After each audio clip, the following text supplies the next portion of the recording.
sit here? I'm just gonna watch this. We just opened our kitchen this morning, today, but we've been servicing the whole area with food trucks.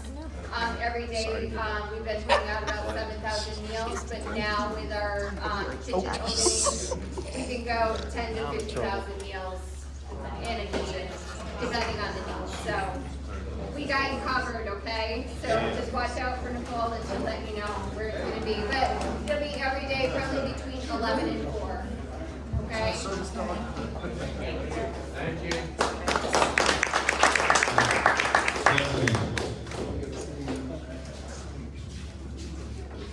Testing. We have 2 mics tonight. Woo! Okay, guys, let's get started. This was put together because, first of all, I'm Kevin Batdorf. How are you? Thank you. Don't start. I've been getting emotional, and it's just, I feel everything that you guys are going through. Because, well, we live here too. I've been here since 1986. I've seen quite a bit. I've seen floods. I've seen market changes. I've seen so much. I have a perspective that's different than the other 24,500 real estate agents in the Tampa Bay area. And there are several agents that live and work within this community who have similar experience, and we're going to rely on them for their expertise. So, where do we go from here is your big question. Well, first, here's the thing. I posted something the first day, and it got a lot of response, got some news coverage, which was mind-boggling. Everybody wants to go outside and scream. So I'm going to open this meeting with everybody who wants to scream. I'm going to count down and just let it out. 3, 2, 1. I feel better. Oh my God, I feel so much better. Okay. We will have more of those throughout the neighborhood. As you can tell by the Facebook page, we're working hard, we're working diligently to try to get as much word out. I mean, there's a lot of people that are frustrated, upset. We know that. We know that.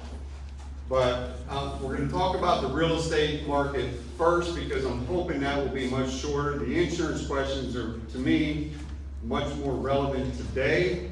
But for the insurance panels, myself, a lot of you didn't even know that I'm a real estate broker because I don't advertise that to people. I don't put it in the Facebook page. But I've been selling real estate since 1993. I've been a broker since 97. My wife Kathy and I opened our own company in 1999. And we have always been insurators. Always.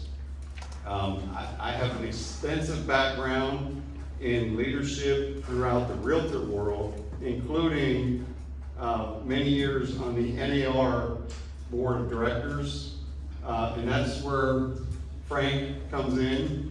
He has been on the NAR board of directors for many, many more years as the head of, at some points, the appraisal committee. Frank Gregoire is an expert, and I say expert because that's what the courts call him. They use him as an expert witness for appraisal issues. He is very familiar with what we are going through. He knows about Shore Acres trials and tribulations since 1976. So he is an expert.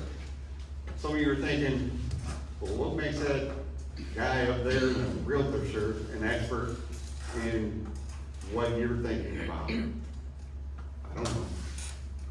And I'll be honest with you. No real estate agent knows what's going to happen next from this point forward. So there's a lot of speculation. There's a lot of conjecture. But here's what I do know. I've been through several floods. Elena, anybody remember that? Who's here long enough for Elena? Who's here long enough for 1993 no-name storm? 1996 Hurricane Josephine. And then the past 4 years, right? So many storms in between. About Agnes, So many in between. 1972. So, wow, really? Yes. So, funny story, I was born in St. Pete, but we were living near Pittsburgh. Hurricane Agnes came to visit me in Pittsburgh. So that's how bad that storm was. That was the problem.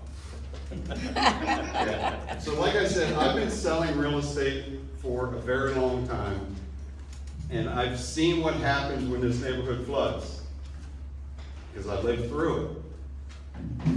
We will go through a period of time when the market shifts, and shifts a bit. There'll be a dip. How long is that? Typically, for the past 8 or 9 floods, after about a year, you'll see the market come back to what it was pre-flood. And if all the real estate agents in here can probably testify that the prices today, the prices last week we're back to pre-Adalia numbers. Now, this storm is a bit different. I keep telling people this is a once in 100 year. Today I was told that it's more like a once in 250 year storm. It was 2.5 feet more than anything that has ever hit Shore Acres. So the recovery time isn't based on how high that water comes, it's based on you. What do you do with your property now will affect, or what you do with your property now will affect this neighborhood for a very long time. There are people that want to just say, I'm done. I'm done, I'm leaving. I don't even care if the mortgage company comes and takes it, I'm just walking away. That's gonna happen. There are people who want to take the insurance check. They want to just keep that, sell it to an investor maybe, and then move on. Hello, thanks for coming. And there's a lot of other variations from that point forward. I'm gonna make a couple things clear, at least to me. Imagine you live in Buffalo, New York. The most beautiful city in the country, according to some. The teachers are paid the highest amount. People love living there, but every single year, they go through lake effect snow. Now, some years, lake effect snow will put snow up to the door handle. Some years, it'll put it over the top of your roof. And at some point, some of those people say, I'm done, and they move here to Florida. In Shore Acres. So, this is not a unique problem for us. It is with the flooding because it's been such a long time, but now is not the time to panic sell. Very important to know that. If an investor comes to you and it's attractive, give us some time. That same offer is going to be available in a week or two. And there's plenty of investors who are willing to come in and purchase your home at some point. That offer is going to be the same or better over time. The longer you wait, the better the offer gets. Of course, depending on the condition of your home. Just know that what I have started last year with lobbying our elected officials and everybody who will listen in trying to find money for us to raise our homes up. Remember after Adalia, that was the thing. We need to get our homes out of harm's way. That's really the only way to stop flooding. There are a lot of issues with red tape regarding that. And I'm working through it. I had, some great conversations with all of our elected officials, so just know that that is something we're working on. You know, the backflow preventers, who's heard of that? Has nothing to do with this. Nothing at all to do with tidal surge, coming over seawall 4 feet in your house. I requested from the city, the Army Corps of Engineers come, they did a study years ago. We're gonna ask them to update the study to today. We were told years ago when they proposed solutions that the neighborhood didn't want them to be done. We need this dike. They were gonna put a dike from North Shore Park to Weed Valley. So how do you feel about that now? How do you feel about finding a way to protect Shore Acres from the outside? I think we're all in agreement that, let's look at it. Let's look at it. So, I mean, we're working diligently to raise this neighborhood up, and I mean that literally, literally. So, once we get the neighborhood raised up, then we can raise the infrastructure, then we can be a normal neighborhood. But, you know what, Shore Acres is not a normal neighborhood, is it? Why do we live here? Well, this is why. This is why, because we all care for each other. How many neighborhood disputes do you see in Shore Acres? You know, as the president, I don't get those calls. You know what calls I'm getting now? Can we get the looters out? Some people call them scrappers, but once they cross that line, we have another word. So, just so you know, this is off topic, but I have requested that St. Pete Police close the neighborhood down at 8 o'clock. We're waiting on word for that. So, there's a question. What happens if I raise my house and what's gonna happen with the value? Do I get the $300,000 or so back? Is my house worth that much more? Well, guess what? We have an appraiser to answer that question. I don't have to answer that. I'll put Frank on the spot. So this is more of a Q&A. You guys have some specific questions. I know you have them. Let's ask the questions. We're gonna try and do the real estate portion, not nearly an hour because insurance is probably much more on your mind right now. But if you have a real estate related question regarding what happens from here, ask it and we'll try to answer it. Yes, sir. You know, what about combining all the communities together and having some kind of a raisable levy at the Skyway Bridge? Just cut the bay completely off. Well, like, I mean, Holland does it. Holland has floating roads and floating houses where the sewage and all the infrastructure floats up with the water and the line comes down. So the question was, can we build a system at the Skyway Bridge? And this is gonna sound stupid, but I actually proposed a hydraulic dam that raises up when a surge is coming in, but that's a really big area. I've also proposed that McDill Air Force Base, Tampa, especially South Tampa, Hillsborough County, Pinellas County, St. Pete, get together to try and figure out something maybe more localized for old Tampa Bay, not just all of Tampa Bay. We're part of old Tampa Bay. So if we can stop the surge from coming into old Tampa Bay, we would stop the flooding in Shore Acres, Hyde Park, a lot of different areas. So that is something that the conversation is going. But politicians take so ever. Sorry, politicians in the audience, and we do have some. It just takes forever for something like that to happen, but the wheels are turning on that. Next question. Yes, sir. So I'm trying to understand the remediation process, and it seems like these companies are taking, what, 3-4 weeks to come into your house? And so if you do it yourself and buy stuff on Amazon, it said that you get paid a factor for remediation. I didn't know what that means. So this is a question that will be answered at the next session. He's asking about remediation and some of the process for that. One thing more, the insurance said they pay you back. So that could be an insurance question, but I reached out to the city. This was too soon for them to be here because they're still counting houses, and the preliminary number, this is not an official number for St. Petersburg. 11,000.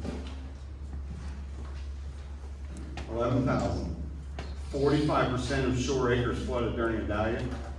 My projection is 90% of shore acres.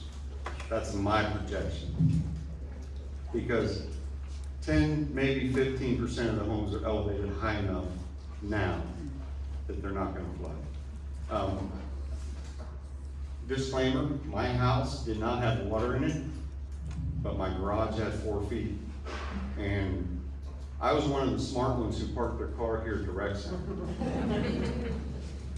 I don't have a car now. It's still. Real estate questions, I know there's some out there. Yes. So, would it make more sense to, you know, rehab your house, or to tear, or raise it, or to tear down and rebuild? What is The question is, does it make more sense to rehab your house as it is, tear it down and rebuild, or raise your house? And I mentioned on Facebook that I'm gonna be blunt. I'm gonna tell you what I believe is the best thing for you to do.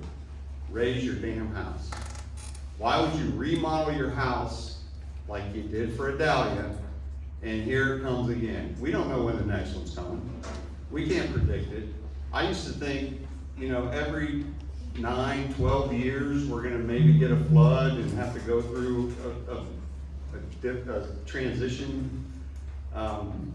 We've had 3 major floods and a 250-year flood within the past 3 years. So the answer is raise it or tear it down and rebuild. So between those two, what's better? Raising your house is cheaper, rebuilding looks better. Maybe. To raise it. Sorry? How high do you have to raise it? So the city how high do you have to raise it is the question, and I have to ask the question over because we are trying to record this. We're doing good. The city requires, FEMA requires 10 feet, the city requires 1 foot more than that. Most people are going 12 feet above sea level. So you don't have to raise your house 12 feet, you just have to get the elevation to 12 feet. But will it hold the value when you do that? So if you spend 300,000, are you getting 300,000 more when you sell it? So that's the question that I asked Frank to answer, and you're not gonna let me answer. Frank, be Frank. Frank, be frank. Good evening. I'm Frank Gregoire. I don't live on, you got this? I don't live on Shore Acres. I live over in the northwest part of town where I grew up. And as long as you're bragging about your first hurricane, mine was Donna. Because my parents bought their first house in St. Petersburg in 1957. Donna was 1960 and emptied the bay, thank goodness. You asked a good question. Raising your house, spend $300,000. Short answer, no. It's not going to increase the value of your property by $300,000. But there's a couple of things that I do want to say. First, I'm sorry. I've been in the real estate business a little bit longer than Kevin, since 1976. Since 1976, Shore Acres has always been popular, and it still is. It's popular for a number of reasons, as Kevin pointed out. You all are part of that reason, but it has to do with your location. Some of the least expensive and some of the most expensive waterfront in St. Petersburg. So you got a wide variety of stuff. There's a lot of things to like about Shore Acres. I'll agree with something that Kevin said too, and that is don't panic. And I can understand the reason why after something that just occurred like this. And again, I lived in St. Petersburg since 1957, and I haven't seen anything like this on shore acres. Flooding is common, all too common, but not anything like this. I'm not a climatologist, I'm not a weatherman, I'm not a predictor, I don't have a crystal ball. But I do watch markets. And I started paying attention to what hurricanes do and what storms do to markets back, I think it was Hurricane Charlie, and I can't remember what year that was. Because that was headed to St. Petersburg. And I was sitting on the porch with my father, and as it was coming, he says, "Why didn't you trim those palm trees?" And unfortunately, the storm did not come. But I did watch what happened in Southwest Florida. And then when Kevin asked me to come here tonight, I took a look at some of the research that has been done. The one thing that can be assured, and the one thing that you long-timers here on Shore Acres know, is that real estate is cyclical. And storms, people forget them after a while. And in a year, what you're gonna see is there's gonna be a dip, there's gonna be some panic sales, and you'll see some decline, some lack of demand. But in a year, if we don't have something else happen in 2024, nobody's gonna remember. And in fact, what happens is, based on the latest study I had, it was specifically studying storms in Florida, markets tend to come back even stronger than your competing areas. The other thing that is interesting is one study indicated that the demographics of the area change, so you end up with neighbors that are more affluent than you are. And it does drive values up. Now, what is different about this storm from the ones that were studied is this was not a wind event for you all, it was a flood event. I can't answer your question as to what you want to do with your house, but I can give you some resources. And the one thing you have to pay attention to, and the insurance folks are going to give you a lot more information than I can, but I think that some people in Shore Acres are going to be more hampered by the FEMA 50% rule than you were with past events. Because the water was deeper, the damage is going to be higher, and you're going to have to pay attention to the FEMA 50% rule. And the decision may be made for you rather than you making the decision, because you may not be able to get a permit to rebuild. If I may, we are working on getting the city here, like I said, either next week or the week after, the permitting department, the building department, Hannah with the floodplain coordinator, the FEMA coordinator. We're gonna get them here to answer those specific questions, especially the 50%, and St. Pete, the 49% rule. Yeah. But in the meantime, take a look at the Pinellas County Property Appraiser's website.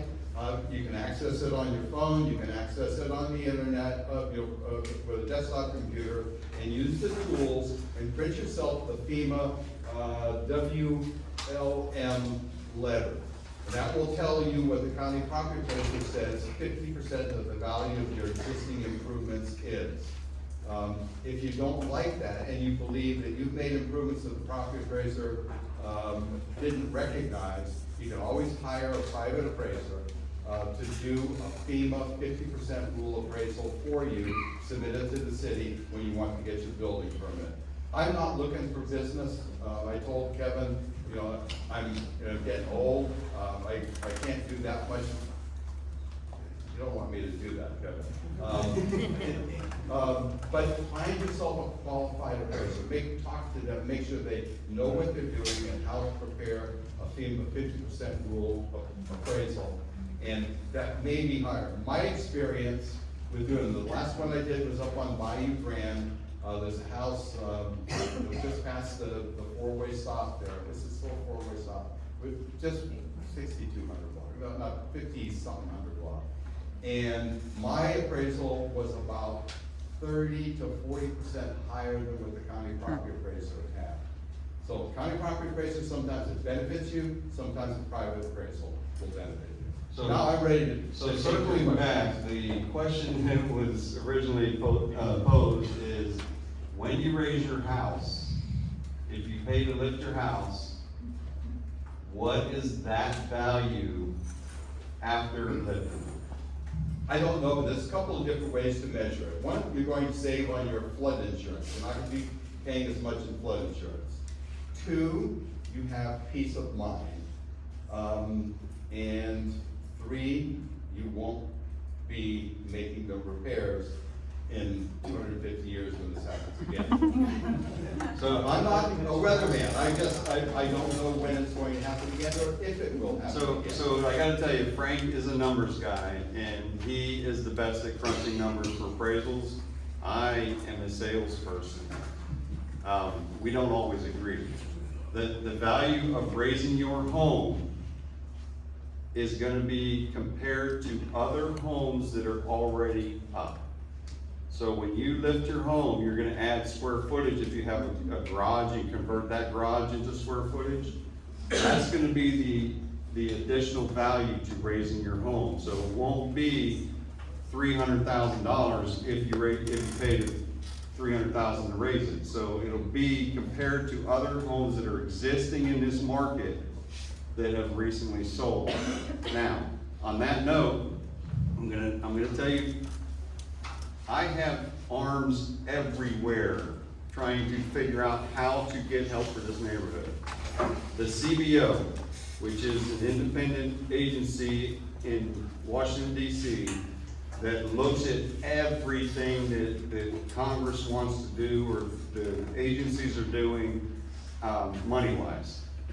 They don't listen to the agencies, they just do their own report. They came out with a report this year that said, if FEMA were to pay people to raise their home $300,000 today, it would pay off 3 to 1 over 20 years because of the claims that they pay now.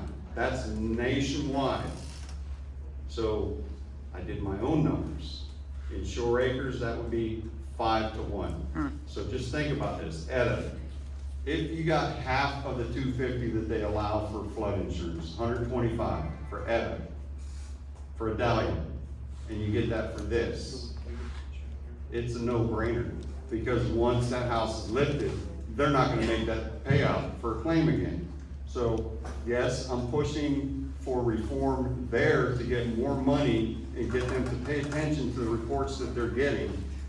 But we have to be nice to all our politicians, whoever they are, wherever they are, whatever party they belong to. That's what I do. I am going to talk to all of them and try and get this through. And guess what? We were told that it's gonna take a major catastrophe, flood, to get their attention. Here we are. Yes. How did New Orleans recover after Katrina? How do they? And how did the property values in New Orleans recover after Katrina? So how did the New Orleans property values change after Katrina? I don't have that information available. Frank, do you have any idea? I'll tell you, the closest I can tell you is that we ended up reviewing a bunch of appraisals that were done after Katrina, and it looked like the market was extremely strong in, I can't remember, what is it?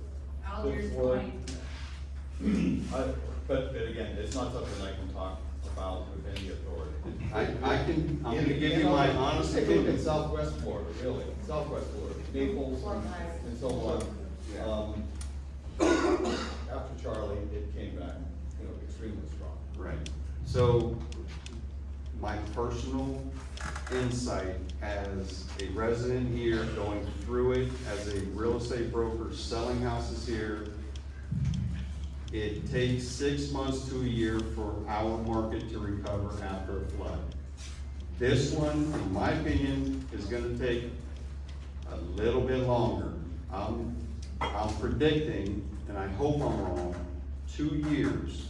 In 2 years, our market will be better than it was before Helene, with one caveat. We can't have another flood. Yes. Yeah. How do you think the press, and I know that there was like a Wall Street Journal article about Shore Acres, how do you think that's impacting us, like from a real estate standpoint? I know you say it's gonna take time, but That's a it's great question. kind of a bad look. The question is, how does the press coverage affect the values in Shore Acres? I've been battling this for a couple of years now. I get hammered when I go on the news and talk about Shore Acres. Until we shine a light on it bright enough for everyone to see, we will never get change. Because this is so big, so catastrophic throughout the southeast US, not just here. They're paying attention. We had a US senator from, was it Maine? Rhode Island, Senator Whitehouse, here in Shore Acres talking about this specific issue. I was able to express my concerns about the FEMA. Frank made one mistake.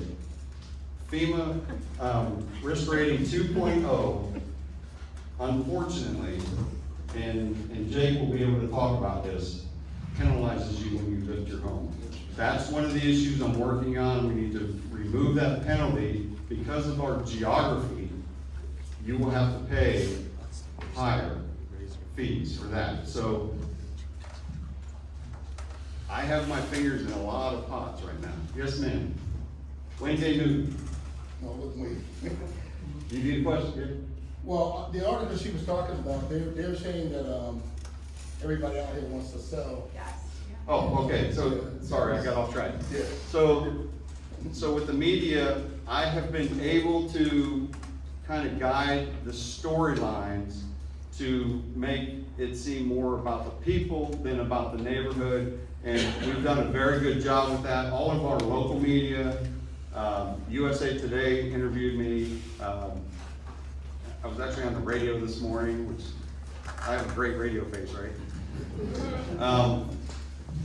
We are going to do our best to guide the media coverage, but we need a spotlight on our neighborhood, even if it's gonna hurt. We already know that we're hurt. You drive down the street, you walk down the street, everybody here knows what happened, and guess what? It's not just us this time.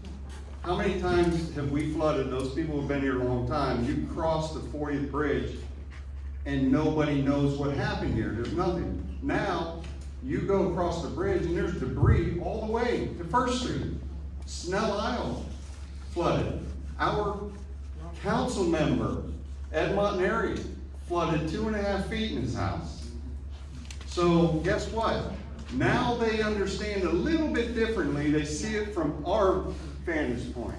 So the media coverage, to me, is good for us. In the short term, it will draw attention, but we can leverage that attention. So I think media attention is very good. Way in the back. I got a quick question about the property appraisal. We keep talking about property appraisals. Has anybody ever done the property tax refund that you're entitled to because of the storm damage, number one?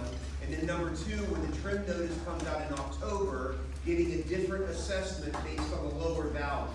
So the refund number one right now, and then number two, for 2025, a downward assessment based on the flood events. Anybody ever done that?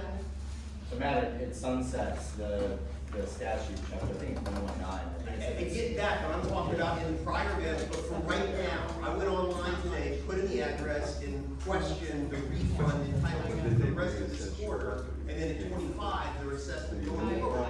That's immediate. Okay, so the question is about the property, the Pinellas County property appraisers appraised value for your home for taxes. Does that go down at some point? So here's what I know, but I'm gonna bring Mike Twitty, the property appraiser, into our neighborhood to talk specifically about that.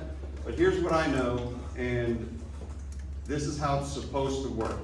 Everybody should go on a property appraiser site and report that your house is uninhabitable today. They will send a crew out here to verify that. you will get a refund of your 2024 taxes based on that. It's not a lot of money.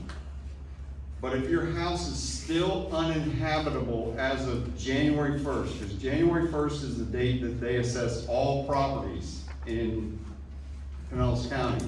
January 1st of 2024 was the date, if you were uninhabitable at that point, you needed to call the property appraiser. They would come out and reassess the value so that you don't pay high taxes for this year. So that's how the process works. You need to go to the property appraiser's site. Yes, ma'am? Okay, so mine is related to that, but a little bit different. So our property values did not bounce back yet after Idalia. So when do we get reassessed for a lower tax base based on our current value? It's gonna get affected again. And then if we do that, should we do that after we get our FEMA claim, because we don't want to bust into our 50% situation? Okay, so Is it even possible? her question is related to the answer I just gave. How does the FEMA claim affect anything? It doesn't. So your property will be assessed on January 1st. If it's still uninhabitable, and I presume that a lot of houses will be uninhabitable as of January 1st. If not, make sure it is. Tell your contractor to finish on January 2nd. It's attorney back there. So, Yeah, so define uninhabitable. January 1st is, uninhabitable means you can't live there. But It's- we have to, you we don't have nowhere else to go. You don't have a CO. Some people are gonna be doing work on their property. If you don't have your CO as of January 1st, the appraiser has to appraise the value at uninhabited value. So you will get a tax break for the next year. You do not lose your homestead. What's a CO? Certificate of occupancy. What prevents you from getting it? Toilets. You already have it, you're in there. Yes, what prevents, your contractor's gonna, file for a permit, inspections. Once the city says that everything is done, they'll issue a CO. Why can't the city just waive the permit fees and speed the process up? That is a good question. Can the city waive the permit fees and speed the process up? I'm here to make an announcement of an unofficial, item that they are working towards that. I'm pretty confident that they are gonna waive all permit fees for flooded homes. They're going to expedite all fees, or all, inspections, permits. They're also going to, provide us guidance for things that they don't need to send an inspector out. For instance, and trust me, I was arguing back and forth, why do we need a city inspector who's not an electrician to come out and inspect a licensed electrician's work? They are working towards allowing a licensed electrician write a letter instead of having an inspection. A licensed plumber write a letter instead of an inspection.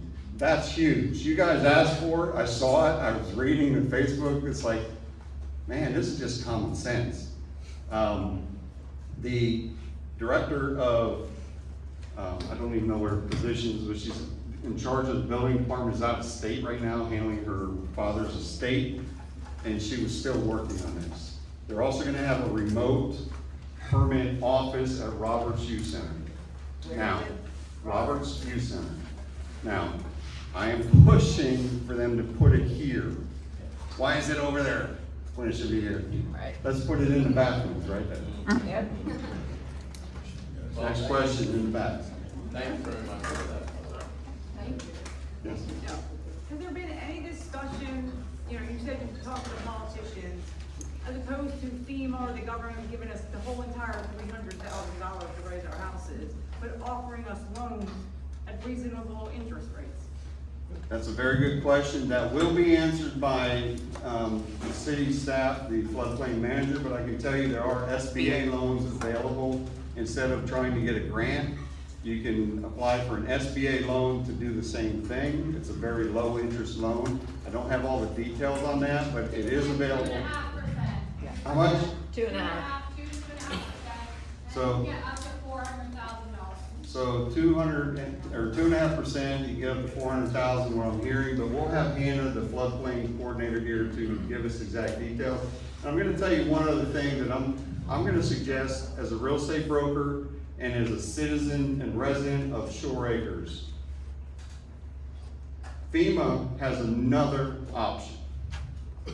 They will buy your house. If you allow FEMA to buy your house, it can never be built on again. Now, why am I opposed to that? They call it parkland because it takes away from our tax base that helps pay for our infrastructure within this neighborhood. If the city, if the city were to purchase the property, they could resell it or redevelop it into a house that meets FEMA requirements and have a family living there and a tax base. So if you're offered that option, please consider not doing that. There are too many other people that are willing to purchase the property to keep it in the neighborhood. Why would FEMA offer you that, and what would be the dollar amount for such an offer? Why would FEMA offer you that, and what would be the dollar amount? Don't know what the dollar amount would be, but they would offer it because if they tear the property down and label it parkland, then they don't have to pay a claim on it in the future. Any legitimate developers who are willing to help you at least for even on your house? Do we know any developers that would, Who are willing to like work with you? Not risking anything. I'm not sure I understand the question. Did anybody? I have a follow-up to that question. Did- So yeah. in SACA, there's been a number of people posted and saying they're investors and those sort of things, and many of them are fraudulent to start with. But if there were a list of reputable people who would want to invest or develop, obviously we've seen these $1 million homes going up where our Florida homes used to be. Who are those people and how do we get in contact with them? Okay, so the question is, if I understand it, are there reputable investors who will either purchase the property to redevelop or help a homeowner actually fix their property up to where it is manageable and so? Buy it from you so you're able to walk away with it. So- Not normal. So you want to take the insurance money, sell it to an investor and walk away? That is a question, I knew that was coming. Here's my blunt answer. Don't take an offer today. Don't take an offer next week.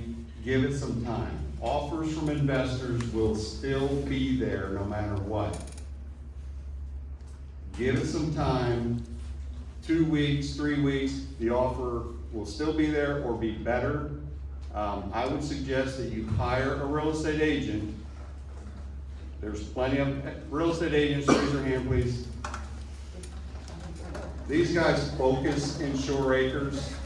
They know the market here. Hire someone who's a professional who maybe has a list of investors that would look at the property and get multiple investors to bid on that property, not just one. Yes, ma'am? You've done a really good job of these like focus posts with SACA. Can we ask that all those realtors that didn't raise their hand get a focus post for that? Can we put a focus post for realtors on the SACA page? I will talk to our board. We have rules on the page for no advertising. And we don't want to seem like SACA is recommending anybody in that. Board attorney, what do you think about that? Repeat the question, Kevin. With the understanding that you're not recommending that we just create one and then I'll answer most information. Where's David Delram? Yeah, there's the other. David, answer that question. General counsel. What's the liability to? Yeah, I mean, I'll tell you this. So So in general, I've spoken to actually some builders. So I'm a different type of lawyer. I do business and real estate. So I represent developers, I represent builders and so on, who also reached out to me about the opportunity to buy the real estate in the area and build it up and do exactly what Kevin's talking about, which is with the idea to put someone else in that home. And the idea is, well, hopefully you can get $250 from the FEMA, and on top of that, a sale price, which in talking to my builder buddy, it's ranges about $150 to $200 on top of that, to be able to make a profit on the sale of a house that would be probably about a 3.2, about 2,000 to 2,500 square feet. So there has to be money, obviously, for the builder, for the investor, because it's a lot of money that they're putting into it, going up. But in terms of the real estate agent side, if they want to put a list and just say, here are the real estate agents located in Shore Acres, I'd have no problem with that list. And then people can, I mean, I do the same thing with lawyers, and so there's a list of 3 lawyers. So now you're gonna ask, why would I defer to David? David wrote the original rules. Oh. So, the answer is, we can't put together a list of Shore Acres specialists, I guess, people familiar with Shore Acres who live here, work here, that I think can be vetted by other realtors who also work here. We have time for maybe 2 more questions. Yes, sir? So obviously the answer is raise your houses. In the meantime, knowing that's a 2 to 3 year wait list to get that done. The Endura flood walls, I've seen people post about those. As a short-term solution that would really answer most of our non-250 year floods. What does that do to the value of your home versus going back to drywall? Is it worth the investment? The question is, with floodproofing and Endura flood walls, different components that help the home sustain the flood better, what does that do to the value? I'm sorry, but I don't have any data on that. Data on impact windows, roof tie downs, things like that, that can be extracted. I've just seen those walls within the past 10 days. That's the first time I've seen them. So that's the appraiser answer. Do we have a realtor in the audience that might want to touch on that one? Ian Davidson? I don't think that's gonna make a big difference in value, because the Endura flood, if I understand it, only come up, 4 feet halfway in the wall. It wouldn't have made a difference in a storm like this. I just don't see it making it. Same thing with solar panels. People always ask if solar panels, and no. If you want to answer it the way an appraiser would answer it, it's a 2-word answer, it depends. Right. Joey, you have a comment on that? I don't. It's not better for not very many people. Any other realtors have a comment on that one? I think we're all in consensus that it probably doesn't add value, but it adds peace of mind, sort of. And one last thing before we hand it over to the insurance, and I'll ask that question, but I wanted to say this. If you decide to take the insurance money, and I understand, this is our Buffalo over the top, right? If you decide to take the insurance money and sell it to an investor, that investor, if they do not make the repairs that money you took was for, the next owner of that house cannot file a claim for flood insurance. The repairs have to be done with the money that they give you in order for the next guy to file a claim. We have 2 people in the neighborhood who are going through that now. So that has to be disclosed on your seller's disclosure. Speaking of disclosure, starting yesterday, October. Starting yesterday, there is a new law that requires a flood disclosure. Now, people are gonna say, well, you're supposed to disclose that forever. sort of. So in the past, disclosure was part of case law. It's hit and miss, right? So now the legislature said, we've had too many floods. That's a good thing because they're thinking floods. Now you, by law, have to disclose this information. So your real estate agent will have to provide that extra page. Now we're up to what, 17 pages? That's part of every sale now. It's a must. No matter where the property is. One last question in the back.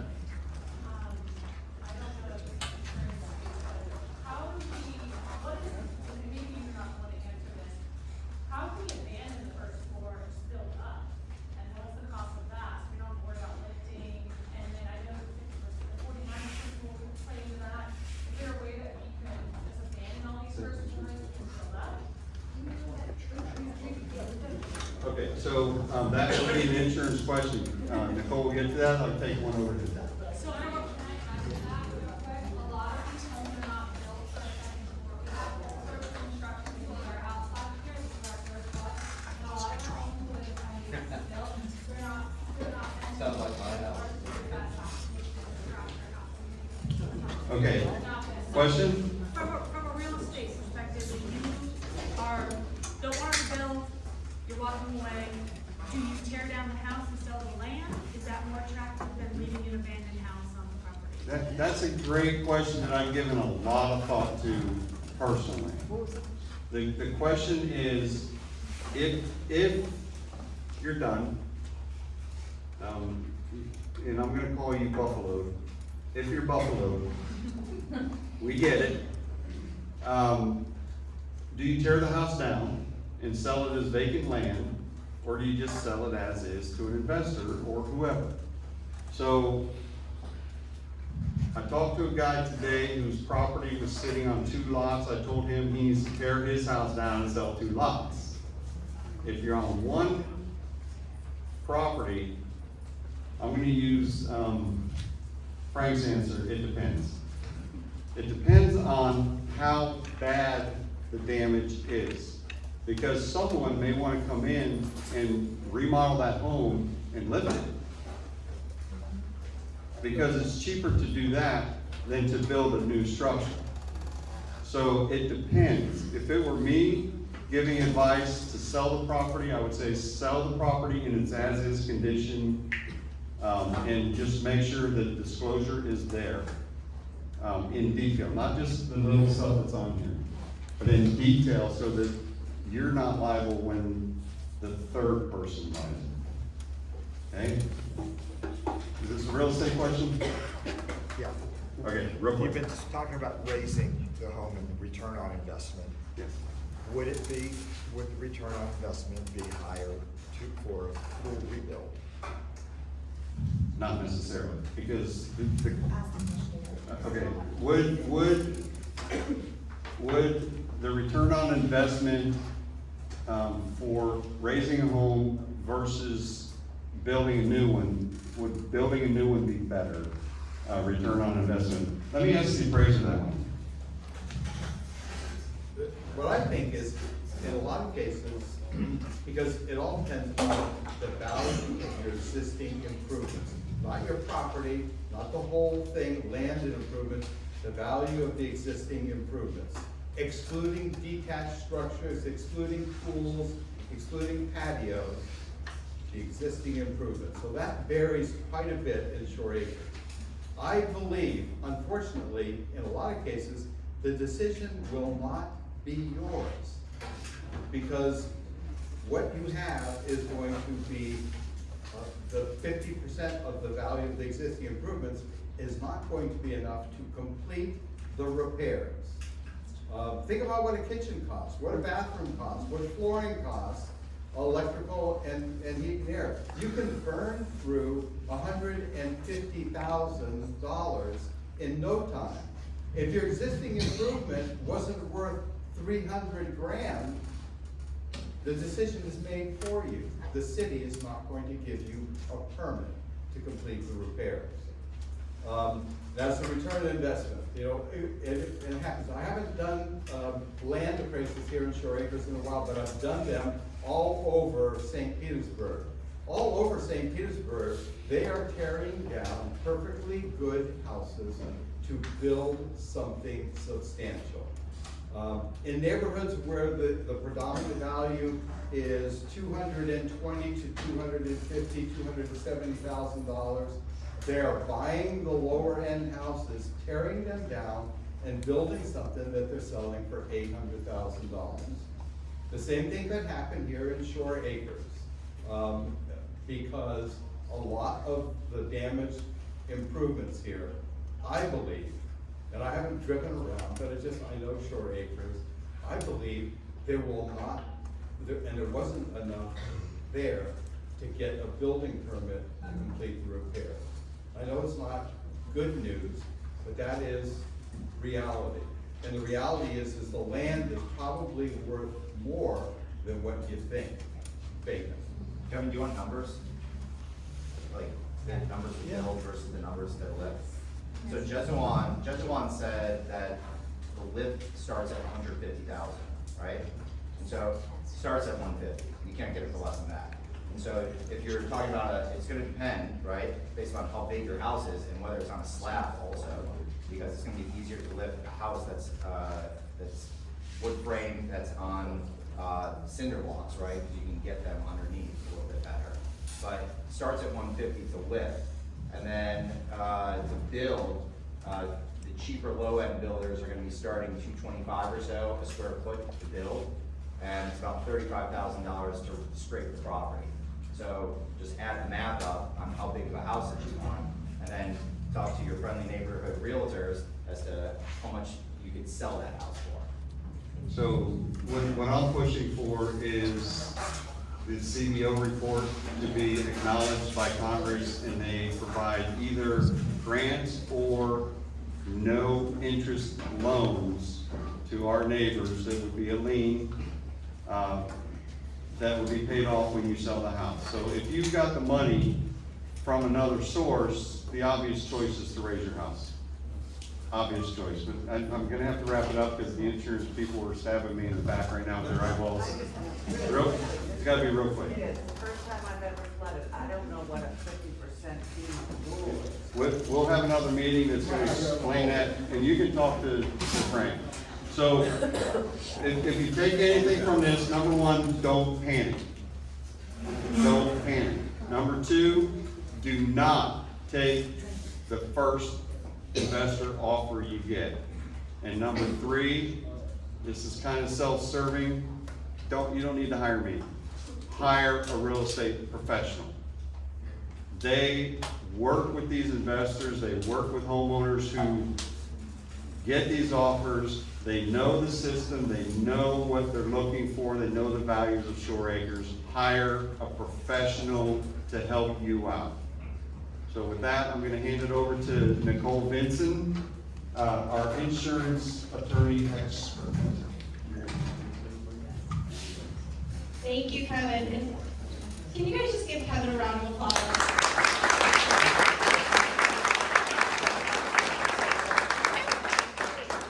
I'm gonna sit with you because I'm your neighbor, not your lawyer today.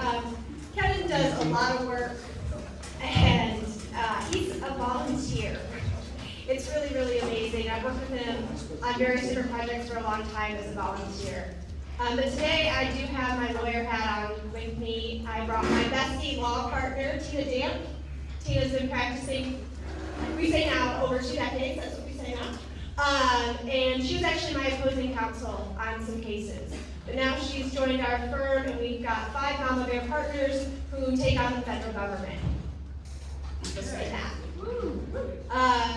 But we don't want you to have to litigate against the federal government. Let me just tell you, it's gray hair, it's heartburn. There's times when it's necessary, there's times when it's not. We also do homeowners insurance claims, and we got our insurance from this guy, Jake Holehouse. Did I get it right? Jake's the insurance agent, and he actually insures our office. So Jake's here to ask you about the insurance underwriting questions, kind of go through all that. my daily life is, Gina's daily life is more homeowner catastrophe claims. Hurricane losses where it's wind and flood, a fire loss, tractor going through a shopping mall. We've seen it all. If it's insured and it's property damage, that's our world. And there's a lot of things changing, and there's a lot of things that have changed even since the last time I sat and talked with you guys. I met Elena when I flooded in Tropical Storm Etta. That's when I met David, that's when I met Gary, and now Elena and Christy, and I'm going to introduce you, I'm going to have Derek Raymer stand up, just real quick. These were our neighbors that came to the rescue when there was water in our house and we had an 18-month-old, and I literally knew exactly what to do, and it was horrible. Derek Raymer stood up because he has moved from Shore Acres, but he just keeps coming back to help. And as we coordinate volunteers, I'm going to be giving out his cell phone number like crazy, because he's a retired fire chief. Did I get that right? Fire lieutenant. I mean, he knows how to organize, and we need people that are helping us. And it's grassroots right now. It's a lot of just getting this done for our neighbors and our neighborhood. So I really want to thank them. It's this committee of coordinating volunteers. We've got so many people that are really helping on this. But I wanted to answer and kind of go through some of the things that I wish I could share on blast about what we're going through. Has anybody locked their keys in their car since Helene did? Anybody can't find their dog or their glasses and they're on and they're like, you have hurricane brain. This is Helene brain. If things are just not going right, like all the normal things, it's because you're in trauma, you're in shock. I talked to a family down the street from us that flooded within Dahlia, and they were like, this was really, really hard. Really, really hard. And I don't think we take enough time to focus on that. We are a neighborhood filled with children, and these babies, they're seeing what's going on here. So I want you to be strong for them and to know that the elementary schools here, public or private, they have resources. And we need to be asking them to focus on those resources. Because if this is your core memory, you talk to the people who are our age that had Donna or Andrew, we want to make sure that there's not the least trauma as possible. But we want to see them helping their neighbors. They want to see that we brought in pans of food. I didn't let those volunteers leave without putting all the food that they had in the kitchen. So there's going to be plenty because we want you to take it and go home. This is hard. This is absolutely hard. So how many people, we'll get deep into this, how many people is this your first flood? How many people is this your second flood? How many people is this your third flood? Number 4? We count the garage. Anybody got a fifth? And is it Pete? Oh my God, we love you, Pete. I don't count when I was a baby with Elena. You Still would traumatic. well. Still traumatic. So this is hard, but what's different is I feel like I almost need to talk different information if you're just woke up and this is your life now, right? This is hard. You're navigating things you haven't done before. Some of my friends that are on their third flood are like, we've already got the spreadsheet downloaded. We have the 400-page manual, Nicole. We're on top of this. And they're trying their darkest because the best thing that you can do is understand what you have coverage for. Do you agree with me? Yes. All right. You gotta understand what we have coverage for. So you'll hear me say something, and then you're like, get to the point, Nicole, because I'll say, what kind of flood policy do you have? Most people here have the same type. Most of us have the same form of house. There's pre-firm and there's post-firm. But if I'm giving you an answer and I think you have a post-firm and a pre-firm, I can't remember which neighbor you are, mine, it really makes a huge problem. So I've really got to be careful. But when I say standard flood insurance policy, that's what most of us have. It's issued by the National Flood Insurance Program. Is that right? And it's serving, what do we call the people that we really call on the hotline, Jake? Yeah, so I think it's a large area of confusion is for a lot of you, you'll probably see that your policy says something like right, or it says bankers, or something along those lines. They are basically underwriters on behalf of the NFIP federal government, but it's ultimately all the NFIP policy that you still have on your property. Yeah, turn it on. Can you turn it on? Test. So I'll just give you the link next week. But Okay. that's the issue. All the money's really coming from the same pot. Same pot of money from the federal government. There's only so much. A cheat sheet way for us to tell if it's an NFIP's policy, we're looking for that language somewhere on there, but it's gonna probably have a 250 max. And then there's gonna be a number, and I'm praying that your real estate agent maybe said, hey, get contents coverage if you live here. Because that next line item is contents. And I can't tell you how many calls I've had where people just now looked at it and it says 0. If that's you, you're gonna go to disasterassistance.org, you're gonna put in for the FEMA grants. So that's what drives me crazy, is FEMA is helping us with this disaster organization money. But then that's often what we see on these policies in another format, is it'll say FEMA. So it's super confusing to get 2 branches, where Tia and I go to FEMA.gov to get information all the time. That's not the same branch of FEMA that's giving you your disaster relief. So these words and the vernacular gets a little bit confusing. If you don't have the 250 max, hallelujah. You have a private flood policy that can have a lot of different benefits. You need to read it, you need to understand it. Some of my neighbors in Waterway Estates that thought they would never flood bought excess flood. So it's available in Waterway Estates, and we know that people have bought it. So that kicks in once you go beyond your primary flood carrier. Jake's got more on this. If I could jump in on the excess flood, so for a lot of you that raise your hand and flooded, you're probably in a slab on grade type home. For the most part, excess flood is not available if you're in a slab on grade home. It is available, however, if you're in an elevated type home, and that's something that you know, we do see a lot of people start to purchase. But unfortunately, typically in an event like this, the most affected homeowners are typically the ones that aren't able to get into a private flood carrier, or they're not able to get into an excess flood carrier to get that extra coverage. Okay, so now we've got our policy for the flood. Then you're like, wait a minute, I have a hurricane policy. I know I have a hurricane policy. Hurricane Helene just came. Okay, I'm okay, I've got hurricane coverage. So, the way hurricane insurance works is you'll see hurricane deductible, and that's what gets our hopes up. But typically and I have to use all these, asterisks, but it's windstorm damage coverage. Is maybe the general way to think of it. It's an all-risk policy that covers your home, and then you read it. You can get this. If you want to read your policies, Jake will tell you how to get your policies, okay?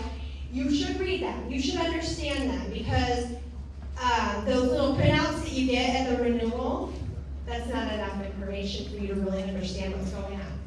You read your policy, you understand. The coverage is in there for oh my God, anything. And then they say, but wait, and then they put in the exclusions and the limitations, right? Flood is excluded even on a homeowner's windstorm claim.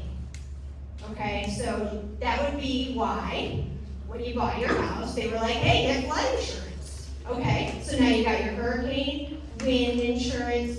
It also covers, God forbid, the tree coming down.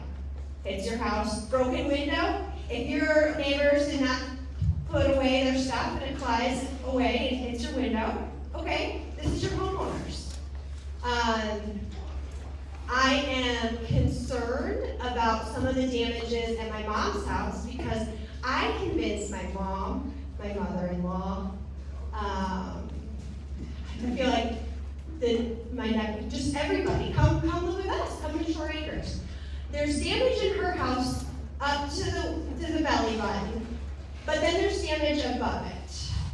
So, you know those shirts you hang up like in the way back of the closet, and you're like, well, we're not worried, it's on the top rack. The laundry room backs up to that bedroom, and then it's got something that's on that sprayed up from the laundry room. So that's something, in that particular situation, you're like, well, what is that? You know, that needs to be investigated. If that's some other kind of problem, did a window leak, did a pipe burst, what's going on? So that's where you have your homeowner's insurance. Now that's subject to the deductible. But if you had a second problem going on in your house, and like those families that suffered the fires, they're going to call their homeowner's insurance, and they're going to be able to make a claim for the fire. They're responsible for a deductible. We can argue about that later, but they would have additional living expenses, right? So that it's not like super wonderful or super easy, but it's in that policy. Usually the language that we look at is you incurred it. Guess what? We're all incurring it right now. We're getting alternative housing. If you think you qualify for that, what do we need to keep track of? You want to tell us, Tina? Yeah, well, just before we go a little bit further into that, just to make sure folks understand that if your damage was from flood, and you're moving out of your house incurring additional living expenses, and you weren't the one that had the flood that then had the fire, if you just had the flood, you're not getting those additional living expenses reimbursed. You can call your windstorm carrier and make a windstorm claim, but unless you have windstorm damage that renders your house uninhabitable, your windstorm homeowner's claim is not paying your additional living expenses because you have to move out because you had belly high water. So I just want to make sure that folks do understand that. And then as to the next point about what do you keep track of, I literally say everything, okay? I'm talking about if you call into the 1-800 number and you're on hold for 3.5 hours, yes, everybody is, you're going to still take notes. When you're talking to somebody, I don't care if their name is Joe or a name you cannot pronounce, please ask them to spell it and take notes of what they said. Keep a log of what you're doing, communications, emails, phone calls, receipts. If you run down to Home Depot and you're buying a dry out fan because you want to dry it out on your own, just please keep receipts for everything. The biggest problem in floodplains is people think I was flooded, I have $250 in coverage, and I'm getting a check tomorrow for $250,000. I am here to unfortunately burst your balloon and tell you that is not happening. Flood coverage, don't yell at me, because he's trying to sell flood coverage, which everybody needs, but it literally covers what the water touches. So if you are somebody that only had knee-high, stand up, Nicole. If you only had knee-high water in your house, you are getting your lower kitchen cabinets and your vanity cabinets. But your granite countertop needs to be detached, kept, and reinstalled, because flood's not buying you a new one. The water didn't get that high. You need to reinstall your sinks and your sink faucet, because that wasn't damaged by flood water. So the hardest thing for people to understand in a floodplain is why I'm always yelling at them to please keep everything. Because you are living through it. I've lived through it. We lost our house in a tropical storm flood, and we had to rebuild. So I understand what it's like to be sitting where you're sitting, and the last thing you want to think of is why is this annoying lawyer yelling at me to keep all these papers and receipts, and she keeps texting me to please send her photographs. She is so annoying. I know. Just ask my husband. He's in the back. But I need you to send me everything because you don't know what flood covers. And you don't know what magic we can do if you just have the documentation. That's what we specialize in. We try to maximize the coverage that you can get. We already know what portions of your house are damaged and that the repairs are going to be covered, but you don't know how we can use the documentation of what you've incurred to justify that was the cost you actually spent to fix it, versus what the flood carrier's adjuster estimates. So keep everything, Nicole. Hang on, we gotta get through it because, unless it's about food, Leanne. Alright, I'm gonna get through something because I wouldn't be a good neighbor, a good anybody, if I didn't tell you there are huge, important deadlines. Huge, important deadlines. This is what you need to pay attention to. No one's going to scream this louder, but Tina's yelling you about photos. And when I say photos, people tell me they did, I said take 100 more. I need 100 more, all angles, back up. You're in hurricane rain. Where are your car keys? You don't know. Okay, let's take 100 more photos. So I'm gonna then shout over on my side, hey, what about the deadline? Did they send in the sworn statement and proof of loss timely? I have public adjusters who call me and say, Nicole, I got this great case for you. This family has been just devastated, all these problems, we've got great photos, and they missed the deadline. There is nothing I can do. There is nothing I can do. And believe me, Kevin and I are trying to change every single law. We are working with Lindsay Cross. We are working with people, and we are trying to make things better here. But until then, we have to deal with the deadline. So the question to me is going to be, Nicole, when is the deadline? They haven't extended it yet. So you're going to see me posting about this. The deadline runs 60 days from Helene. 60 days, y'all. And that's the deadline. This is the deadline for your sworn statement and proof of loss form. Can we do that today? No. What if you don't see an adjuster before then? Right? Like, so we are anticipating, and this is where I have to call every political leader I do with Adalia, because they need to extend the deadline. We need more than 60 days because that form can't go in naked. That's the rule with the form. Can't go in naked.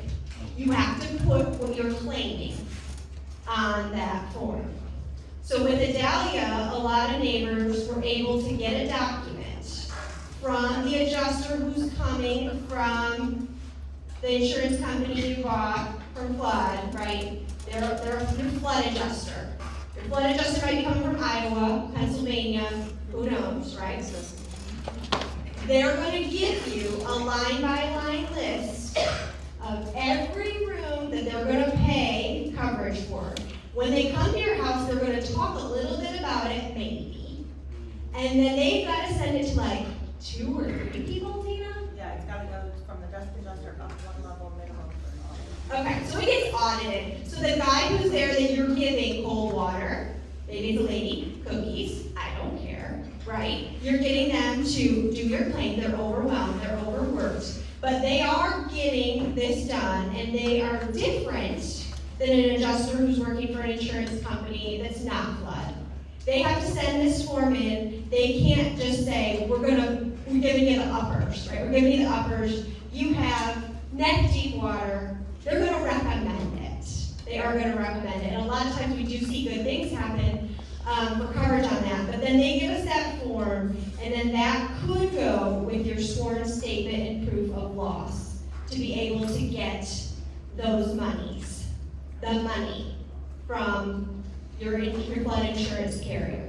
If they don't extend, it is. Take the mic. If they don't extend the deadline, put it in your mind this way, it's the day before Thanksgiving. I'm sorry, I guess I'm confused. I'm not even sure what statement you're talking about or where we get this from. Right? That's why we're here right now. Yeah. So in a flood claim, you have to file a sworn proof of loss. It's a specific form. If you just go to Google and you type in flood sworn proof of loss. But your adjuster should give you one. Your adjuster will give you one. But if you're contesting the amount of money that the carrier's adjuster sends out to you with their initial assessment, which you're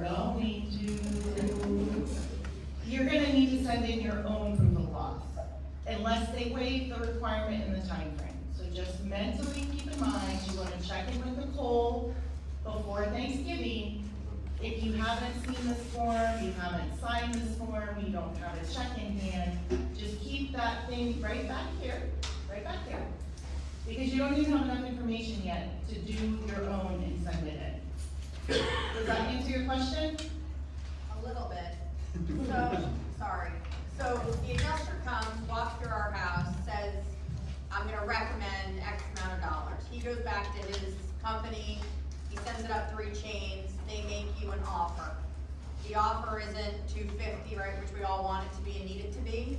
We go back, we fight, we land on some $240 number, $230 number, $220 number, right? I like you. Right? I know, I like you. Right, we land on some number, we agree on the number, then I sign that form, because now I agree to it, and I submit that proof at the same time. Right. But I gotta do that. While you're working, while you're raising kids, while you're trying to focus on. Moms can do anything. Yes, they can. Yes. So, But, we yes. gotta do that before Thanksgiving. Yes, unless we tell you that you can find this out yourself, you don't have to call me, you don't have to call Tina. But it's very, they don't like make this big announcement. That this is happening and that there's gonna be an extension. I would anticipate that my emails and my tenacity with telling them we need more time, somebody better listen, but if they don't, we have to be ready for that 60-day deadline. Is that at the federal level that Yeah, they need to change federal it? level. And there already are committees and hearings going on about this, or no? It is very likely with the scale of this storm and the amount of states that it flooded, that they will do one of 2 things, if not both. What we typically see is the first thing they will do is just before the 60 days runs. Like 59. Convenient. Day 59. 58, if you want to be fair. Fair. On day 58, they'll release this little 1-page press release on the internet. That's like where you have to go find it. Yeah, it's really helpful. And they'll say, hey, we're gonna extend the deadline to 365. They'll give you a whole year, which is great. That's super helpful. The other thing that they can do, and they'll sometimes do both, is they'll waive the requirement that you send in your own proof of loss in order to get your first payment, okay? So like in order to get the amount of money that they've determined you need, they'll waive the requirement that you actually sign a proof of loss. Ideally, they'll do both, but that still only gets you the money that they say you need. So at least it's step 1, right? So what's the precedence? Has that happened like in Adalia and other Yeah, storms? They it push happened in Ian, and it is very likely, but the problem is, it's just so dumb that they didn't just, when they declared it, the period started September 23rd. That's when the period started of Hurricane Helene. That's the time that the declaration of emergency was September 28th. I don't know about you, but it didn't take me that long to figure out it was gonna be a big storm, and we probably all need more than 60 days. But here we sit in October, and we don't have one word about either issue, the extension or the complete waiver. Can you repeat the question? Nicole, Kevin, are you going to be watching that deadline, and who are you gonna ask to, contact our legislators to extend that? SACA is gonna help with that. yes, and yes, but you can't rely on me to go door to door in Short Acres and tell everybody about the form. So I'm gonna try to get the word out as much as I can, and I will probably put a sign in my front yard if it does get extended. And the city will put it out. Yes. And it's just, you gotta watch for it. I'm praying to get it. I just wanna try to stay on track. I think I'm gonna answer your question. No, I have a question on that. It's important. Does the flood adjuster that's coming to our house have a deadline that they need? Do we have a specific time before we hear from them, or? Okay. Because they can't hear in the back. All right, so the question is, where the hell is my flood adjuster? Thank you. Is that right? I think that's right. Yes. Yeah. Okay. She said it nicer. The flood adjusters are, no. No, they're not under deadline. The one that called my mom said she's gonna call me back when they know where Short Acres is. Yeah. Yes. So, Jake's got more on this. Yeah, I think you're on. You were up. Cool. So, you know, what we're seeing within our office is, obviously it takes time, right? So a lot of the flood adjusters are not here locally, there's just not enough resources. So really, we're seeing that between yesterday and today, most of the adjusters were starting to get into town. A lot of them from Louisiana, areas like that. I'll say I saw my first claim payment go out today, so that's really good news that somebody did at least start to get paid on it. And I would say with one carrier that we work with, Bankers Insurance, I know over 70% of their claims at least have a target date to do an inspection. And so it's actually moving pretty fast. If you're with Wright, these group called Colonial Claims, Colonial's had about 35% of appointments scheduled. So I would say realistically, you know, we're not always gonna love the timeline. I have seen a couple of like October 19th appointments on there. But I think probably by the end of October, if you haven't had your inspection, you need to be reaching out to your agent and be like, hey, I need to get in touch with this adjuster, where are they? But at this point, pretty much every claim has an adjuster assigned, it's just a matter of getting the adjuster out. One of the reasons, just so you all understand, yes, there are a million insurance adjusters, but they're not NFIP certified. So with flood, only NFIP certified adjusters can come adjust your loss. And yes, there's not a million of them, and they're coming from literally the entire country. So just explaining to you, yes, we're in the state of Florida, we have a ton of insurance adjusters, and we have all kinds of lawsuits all the time, but flood is different. So I just wanna. Hang on, I gotta get back on track, I'm gonna answer your questions, I promise I'm gonna. So the flood adjuster calls you and they make an appointment and they're finally coming. There's an A word you're gonna say to them. Anybody got a guess? Advance. I heard it in the back, advance. Advance, I got the question today, does that mean that it's extra? It's an A word, it's an advance.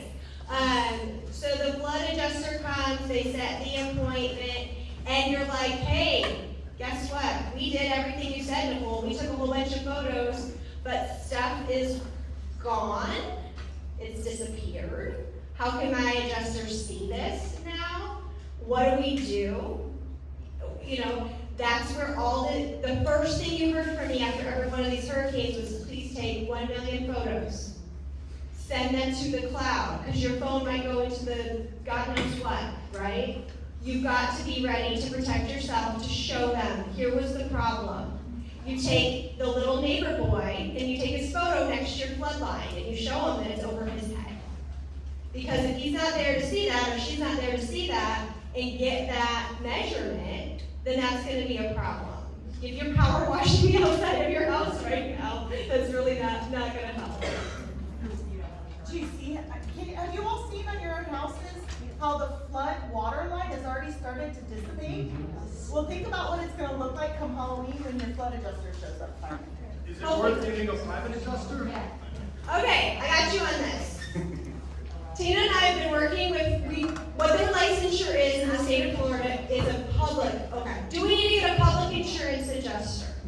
Public insurance adjuster is how they're licensed in the state of Florida. It depends, and I'm gonna tell you the criteria.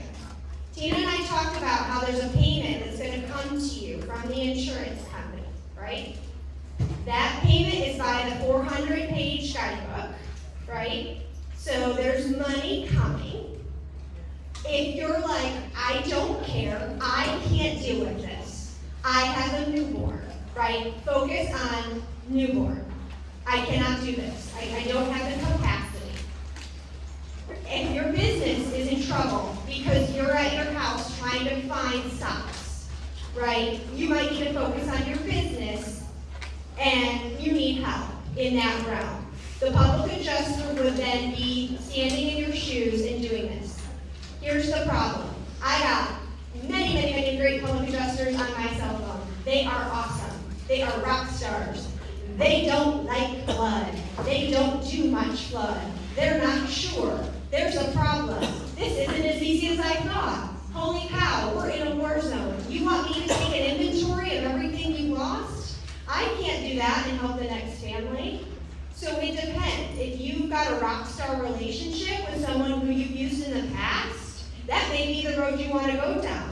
You're gonna do the math. What's the cap, Tina, on how much a public adjuster can charge my neighbors? 10% of the recovery, but not just the initial recovery. They're contractually getting a portion of the recovery for as long as the claim's alive.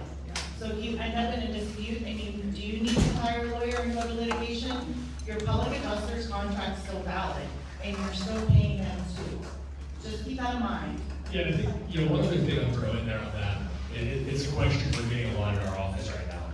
I think the reality of this one is, it's gonna be very hard in many homes to not need your entire policy limit, right? So if you need your full $250,000, you are literally writing a check for $25,000 for something that you could do under it. When you also throw in contents coverage, if you bought 50 or 100,000 in contents, you might be writing a check for $30 or $35,000 to the public adjuster. And so I do think that there is a little bit to think about on there, especially if you're looking at your loss and you're like, holy shit, I have a $600,000 loss. I need every dollar I can get. And at that point, I would really think about that before you give away $35,000 and you're gonna pay a restoration company $15,000 and that claim really starts to go away quickly. Okay, in the green shirt, and then I'm gonna go to blue tank top. On the file adjustment, if we have a complaint about they come back and ask anything it should be, how do they come when we have a resolution eventually? Are they paying us in our payments based off what we were quoted to have the work done, or what they think the work is called? I think the question was, are they paying off an estimate? Like, you have an estimate for how much your Hurricane Helene flood damage is? Yes, they have a new kitchen repair, and I go, this is how much it costs to return my kitchen to its existing state. Okay, and you're like, maybe the flood adjuster will just approve that? Yeah, do they approve that, or they have a number in their own head that they come up with? Flood doesn't speak contractor. Right? I think that's the best way to say it. So I hire the contractor that did Kevin's kitchen, and he's awesome, he's a rock star. He doesn't put it in the right format that flood software approves. So this is what we're gonna do, this is exactly how we're gonna fix it, but he doesn't do it in a way that goes into their system. So that is one of the problems. You guys, this is a federal government. I mean, think about doing your taxes. Do you even know what those questions are on your tax form? No, you fill out the information so you can push the form and get your tax refund. This is similar. It's the federal government. It's boxes. It doesn't think. It doesn't speak. It cannot analyze. Everything has to be in the exact same format they use. Okay, my neighbor with blue tank top. Should we have, so we have our adjuster coming tomorrow, should we have had everything ripped out for the one before they come? It depends. Yeah. It depends. So, Wow. what I would probably do, you want neighbor Nicole's answer, is I want to see what's going on behind that wall. I want to know.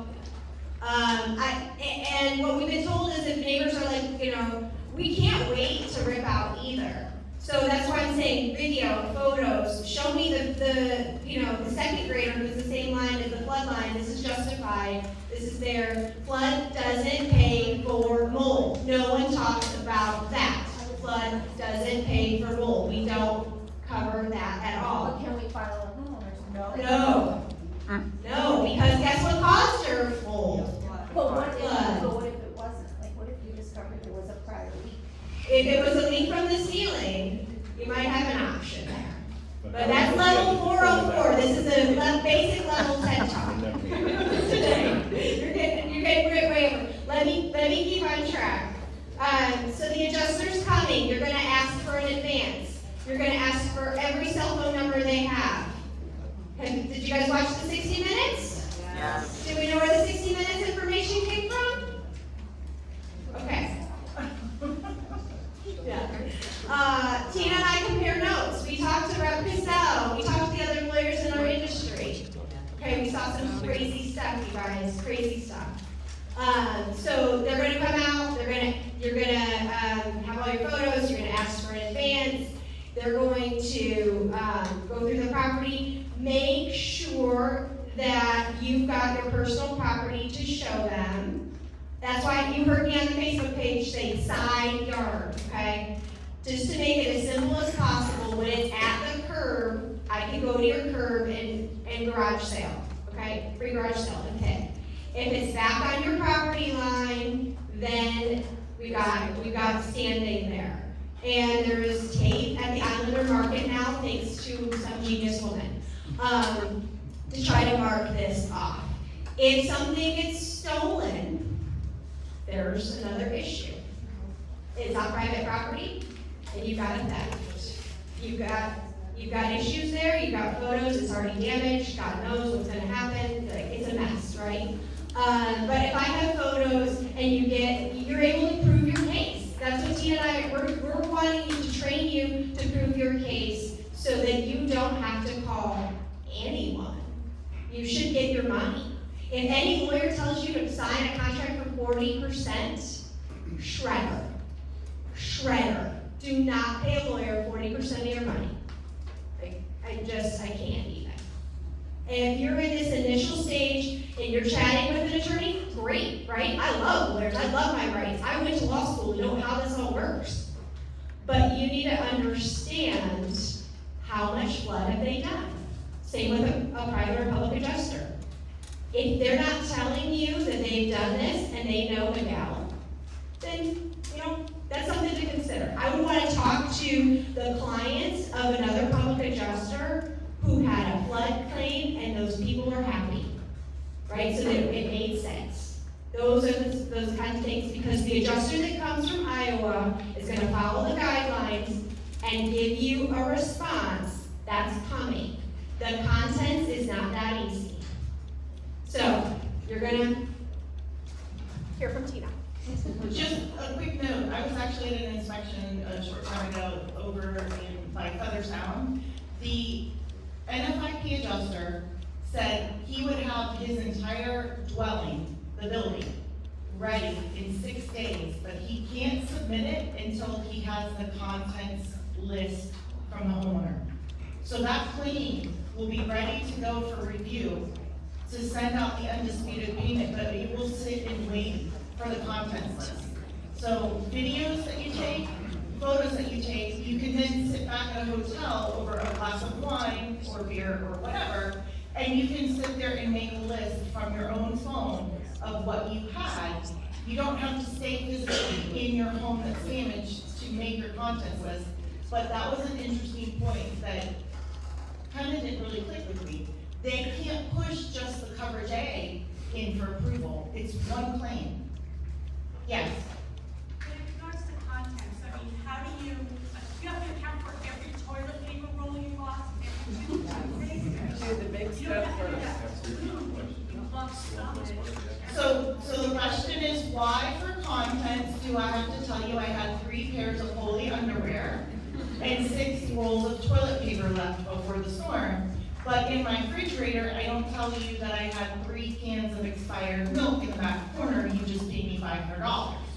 It's coverage difference. The amount of coverage you would get for your spoiled fridge food is minuscule. I mean, it's like a good night at the casino. The amount of money you're gonna get from your contents would hopefully be up to the max of $100,000. So it's documentation. And no, you don't have to tell them you had 6 rolls of toilet paper. You only have to do it if you want 6 rolls of toilet paper replaced. And one thing I want to throw in there, that this is standard to every NFIP and pretty much every private flood carrier, is on contents. Even if you have replacement cost endorsements on your homeowners, on contents for flood, it is almost always paid actual cash value, and there's not an option for replacement costs. So you get the depreciated valuation, not the brand new kind of quality for it. Don't panic, don't panic, don't panic. Okay, don't panic, I gotta say this, okay? So, you're gonna make this spreadsheet at the Starbucks, where David and I have been known to hang out, or at the hotel. You're gonna get a babysitter, so you can get this done. You're gonna not be focused on anything else. And your list doesn't have to stop at your cap, right? So you're gonna record everything. And you're not touch the water. Everything that touched the water. Even if you're gonna keep it? Best student ever, right Even here. if you're going to keep The it? question is, even if you're gonna keep it, here's the example I always give. Remember when I flooded and I had the 18-month-old, she was in a stroller. It was one of those strollers that I probably shouldn't have even asked for on my registry. It was super expensive, right? I can see the damage, the adjuster saw the damage. They paid me for the stroller. Do I have to throw my stroller in the dumpster? No, I power wash the out of it, okay? And someday a wheel's gonna fall off at the mini park, right? It's gonna happen. It's not the same stroller. But then, when a dahlia comes through, you best not ask for that stroller again, or you're gonna end up in a different battle of hot water. So you can retain anything gross and nasty that you wanna try to save. I think this is maybe a time to do a clean slate era, and I'm trying to talk my mother into clean slate era. But that's the rule of contents. You're gonna document everything. You can get an easy form to do this. The number value that Jake just told you that you write on there is what it takes to buy not wholly underwear of the same kind. Maybe you can go ahead and put a link to where you found the not wholly underwear at the same price, like, kind, and quality. They don't make that item anymore. You find as close as you can. Okay, you got it on Black Friday. You can't get it on Black Friday anymore. You've got to find that value that matches it. If there's something that you're concerned about, show it to the adjuster. Save it. Put it in the side yard. Your neighbor doesn't care. They're not home. This is the reality we're in. Did I miss anything? Okay. They're coming for me. All right, second row. So during Adalia, I did my flood insurance. Now I'm working on my home insurance in Adalia because I had a broken window. I still haven't heard anything about my home insurance, but I kept the furniture. Now the furniture is warped with this hurricane. So can I, since I haven't heard anything from my home insurance on the broken window, can I claim that furniture since I haven't heard anything? You're gonna table it. That was super, super complex. We have so many things we can tell you. Can you see us? Can we talk offline? Can you see us after? Like, okay. Now we're gonna go, oh. Can you repeat the question? When we don't hear. She has a really complicated situation with 3 insurance claims involved in it. So it's not gonna be anything that is, for everybody. Okay, I'm gonna go to you. Quick two-part, so what if they paid you to like clean your fridge instead of replacing it, and now my fridge was like upside down and underwater? Did you guys know they would float? I was kind of surprised that then it didn't smash other things that we had elevated. Right, so yeah, you cleaned your fridge after a dahlia, you followed their rules, and now it's gonna be replaced. But we need a serial number. We need to know like kind of quality because the default on that, it's gonna be scary low. This is where you're gonna be mad at me. You're gonna say, Nicole told us our fridge was covered under dwelling. It's covered under dwelling. They use prices from the federal government. Fair enough. I just wanted to completely claim it as, this is a total loss now, I'm not just cleaning this anymore. No. Right. It's a fire hazard. Yeah, the second one would be, talk about the cabinets that were up. I hadn't replaced my kitchen cabinets yet, so they were still on the floor, on the ground, in the living room and kitchen, and water touched every single one of them. So your uppers were down from a dahlia because you're like doing the work. And then you flooded because your uppers just happened to be down. You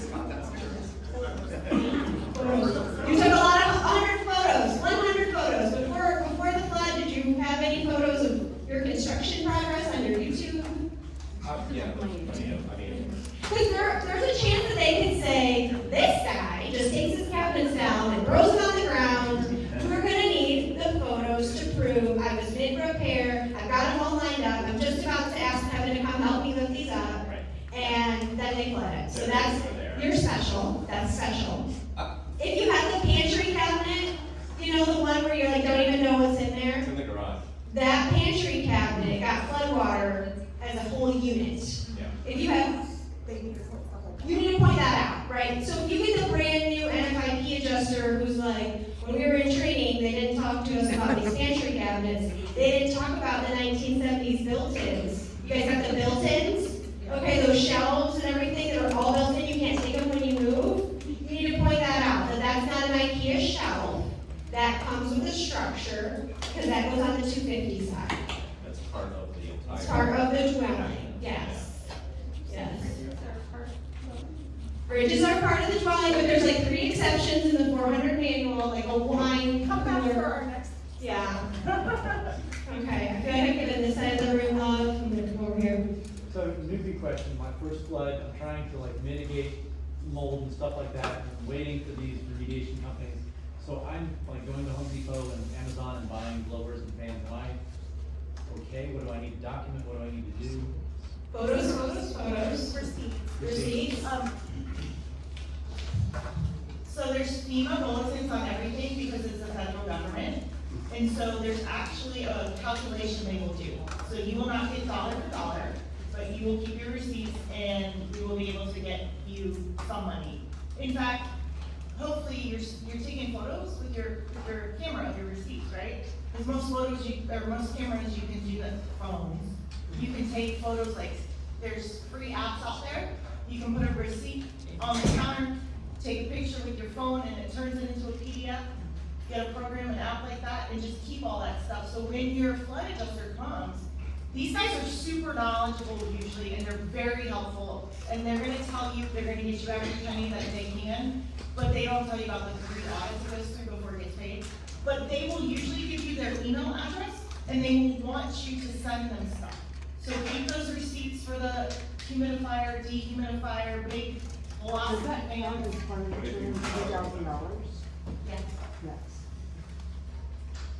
Yeah, I think, speaking of that, does it count as part of the 250? I think that's something that, we're having a conversation with a lot of people on is, hey, if your intent is not to rebuild your house, right? Hey, I'm ready to knock down, be very careful how much you're spending right now, right? Because if you spend $15 a square foot, which is what Serpro is charging, and you have a 2,000 square foot home, you just spent $30,000, and now you have a 220 limit to be knocked down. And so I think that's something to be very careful of, is how much you're spending right now until the adjuster gets there. Pete. This is Pete Boland. You guys know Pete Boland? So we've met a lot of people this week that are their first time flood victims. And for me, it's been through this before and was about 90% done from Adalia. We've tore our downstairs down to the studs. We wanted to do max mold remediation. And just something I want to kind of hammer home, I think I know the answer to the question, it's like right away. But is there a good rule of thumb of what's the deadline on, like, hey, point of no return on mold? If you don't have mold remediation done in your home by X day, you go into the next level of hazard. And we took lots of pictures. I'm thinking maybe I didn't take enough now. Just kind of give someone the kind of the understanding of that, because there's some people that are resistant and they don't understand They don't the want to cut. hazard. They're They not don't ready want to to cut. cut, or they're old and Right, they're infirm 85, and they're like, sick. what are they Yeah, supposed to they're do? whatever. Yeah. So one thing, Pete's question is, at what point do we decide we just gotta cut this out, right? Like, so that we can make sure, because there's no mold coverage. So we're gonna switch the vernacular, I don't even know, hurricane rain. We don't call it mold remediation. That's what you had when you were on vacation and you had a mold problem. That's different. What we're talking about is flood remediation. And so if you can dry your property out and prove that you were reasonable where you did your cut, because you have the tape measure up and then you do another foot, and you can go foot by foot. If you're cutting and it's still wet, you can keep cutting. I would save a wall. I would save a portion of something so that they can see that, okay, you didn't show up. We don't know what to do. So we documented it. We've got it on the app team that showed us. And then that way you're justified in what you did. And then there's an application that they will pay you for, a spray application of antimicrobial growth. That's as close as you can get to something, in what we as like laymen would call mold. Does that answer? Yeah, just so you know, the flood guideline for a flood cut It's not gonna be, I got 20 inches of water and I get it cut at 4 feet because that's where the sheet of drywall cuts, and that makes really logical sense, and it cuts down on labor costs, because nobody has to retrofit drywall pieces, like a jigsaw puzzle. Yeah, flood doesn't care. So they'll typically give you in a big flood like this, probably 18 inches up to 2 feet, but I can't tell you to go ahead and cut your drywall 18 inches above your water line, because maybe they'll come in and say 12, but just give you that cut. If you have the belly water, you gotta cut above the belly water. And what's crazy is that we were kind of expecting ankle, because we know we're 4 acres, but now we're at belly water. So this is kind of different this time. But guess what? If that adjuster's used to ankle water, you're gonna have to justify your belly water. Now hopefully they have a few more houses in the neighborhood and they realize, but there's houses in Tampa where they're calling me and they're telling me there was a tiny bit of water. And I'm like, I gotta let you go. Like, I can't even take this call right now. Like, I got way big problems going on, like, here, right now. I hope that helps. Okay. I'm gonna go with you. Green glasses. Okay, I'm sorry, we have a 1926 home, we have, plaster and the lathe inside, we don't have insulation. We don't know what we're supposed to do, especially before the adjuster comes. Is there anyone here that can talk to us offline that can kind of guide us on what to do, or who can help us with that type of house? Okay, so the question was, you have a plaster and lath, 1926 home, where do you cut? It's not drywall. And I still think you need to establish where your flood line is. We got it. You got that down, and then it's gotta go. You gotta cut. You're gonna make a flood cut. It sounds like the plaster survives. Okay. All right, Sully, is that you? Yeah, it sure is. So third time flutter.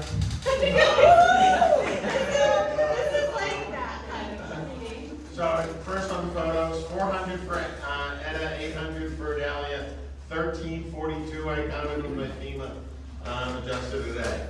So, but that brings up, we had a little problem in Dahlia where they were nitpicky on prove you repaired that.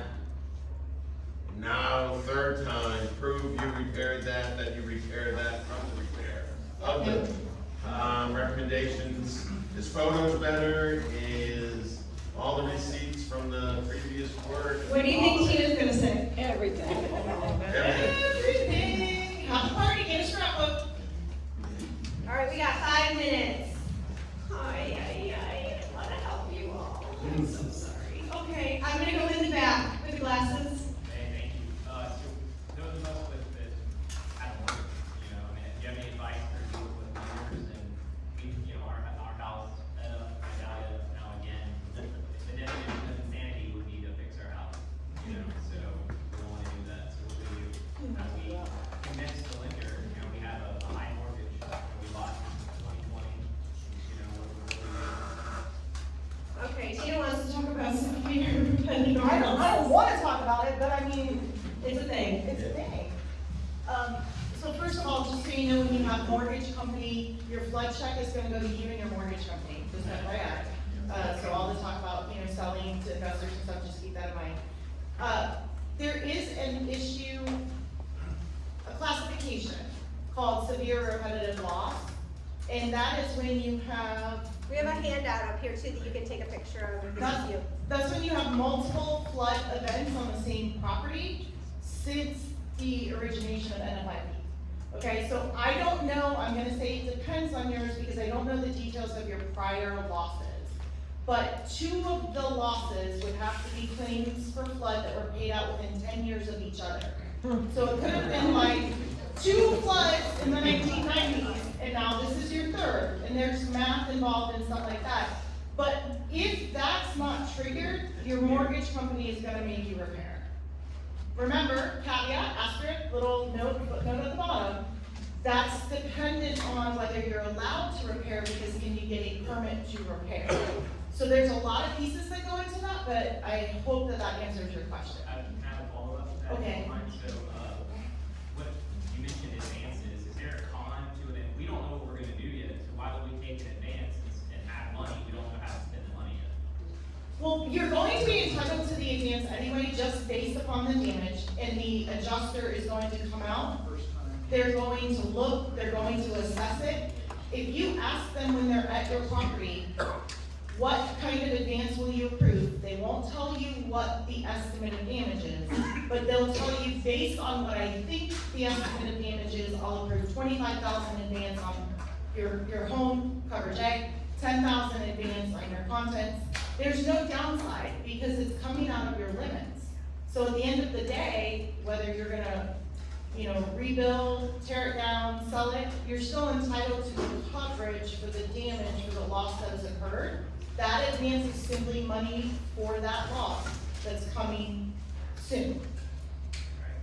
And you can also use that for like additional living expenses, like if you decided not to rebuy some of your contents, when you got that 10,000, a lot of people will start to apply it towards that additional living expense. I did not need another stroller, let me tell you, one and done. Okay. We've only got 2 more questions. Okay, I'm gonna do 2 more questions. I'm gonna do Fraser. Okay. Talking about like the mortgage company being on check, they require you to make the repairs.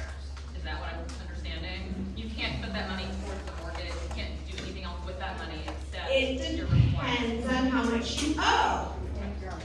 And if you're on time. So if your mortgage is low and the payment is high, you could satisfy, and then you're okay. But if you have a damaged house and you're the bank, this is what they want you to do. They want you to fix it. But I don't sue banks.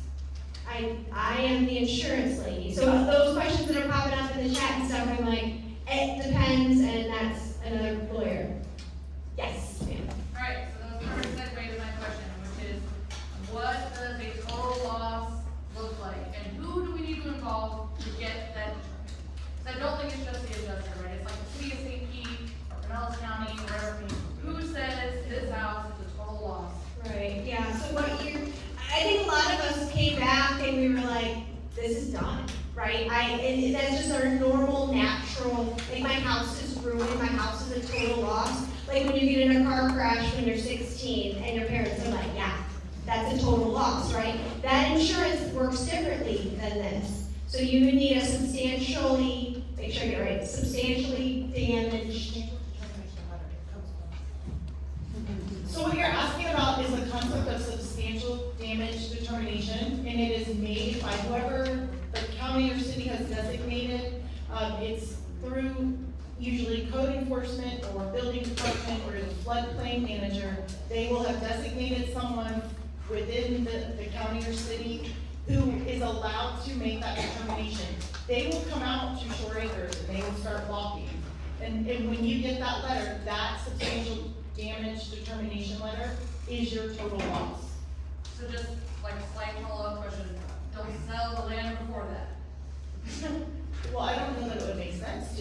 Usually they'll come around in big areas like this, so they should be out within 3 weeks. Okay, thank you.